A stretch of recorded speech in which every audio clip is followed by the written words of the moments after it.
अगर कृष्ण ही परमात्मा थे और सारा ज्ञान वो दे ही गए थे, तो उसके आगे मूसा को, बुद्ध को, ईशा को आने की जरूरत ही नहीं थी। क्या आवश्यकता थी उनकी?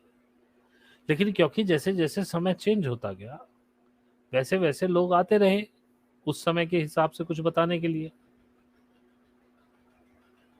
क्या गुरु नानक के टाइम में या मोहम्मद साहब के टाइम में अगर एलियंस की कोई बात करता, पहले तो करता ही नहीं, और करता तो लोग पागल बताते।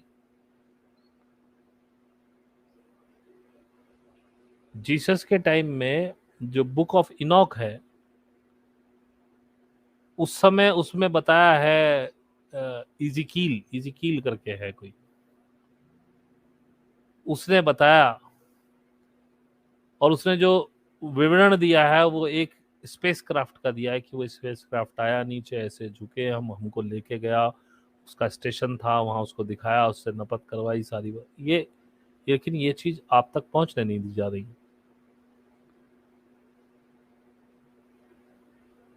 क्योंकि आपको सीमा में रखना है। इसीलिए ये धार्मिक पुस्तकों में चेंज किए गए, क्योंकि जिस दिन आप अपने आप को समझ जाओगे, आप दूसरों पे टिकना छोड़ दोगे और खुद से जुड़ने लगोगे, और अपनी असीमितता का आपको एहसास होगा, आपको अपनी शक्ति का एहसास होगा, उस दिन तो इनका सारा खेल ही चौपट हो जाना। इसीलिए आपको बेवकूफ बनाया जा रहा है। आप टिके हुए हो, आप कृष्ण पे, आपने परमात्मा को सीमित कर दिया।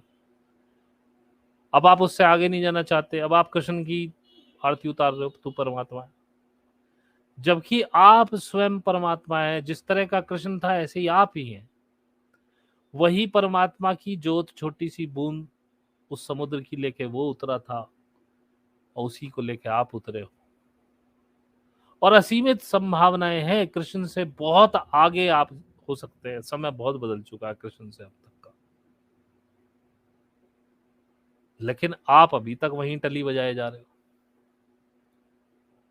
भाई अपने से जुड़ो, अपनी संभावनाएं देखो। अब नए ज्ञान, नया जो प्रैक्टिकल, जो भी वस्तुएं आपके सामने, जैसा समाज है उसमें कैसे ग्रो करना है, क्या होना चाहिए, क्या नहीं होना चाहिए। कृष्ण इतने साल पहले हुए, 5,000 साल पहले हुए, बुद्ध भी शायद 3,000 साल पहले हुए, 2,500 साल पहले जीसस हो गए। उसके बाद भी क्या बदला? धर्म संस्थापनार्थाय संभवामि युगे, जब कृष्ण ने धर्म की स्थापना कर ही दी थी, वो भी की द्वापर के एंड में। महाभारत द्वापर के एंड में हुआ, अगर हुआ था उस हिसाब से तो कलयुग आना ही नहीं चाहिए था, क्योंकि तो धर्म की तो स्थापना हो चुकी थी। प्रॉब्लम यह हुई, जो भी प्रोफेट्स या जो भी इस तरह के लोग आए, उस समय तो हमने गालियां ही दी हैं उनको, आज भी मिल रही हैं।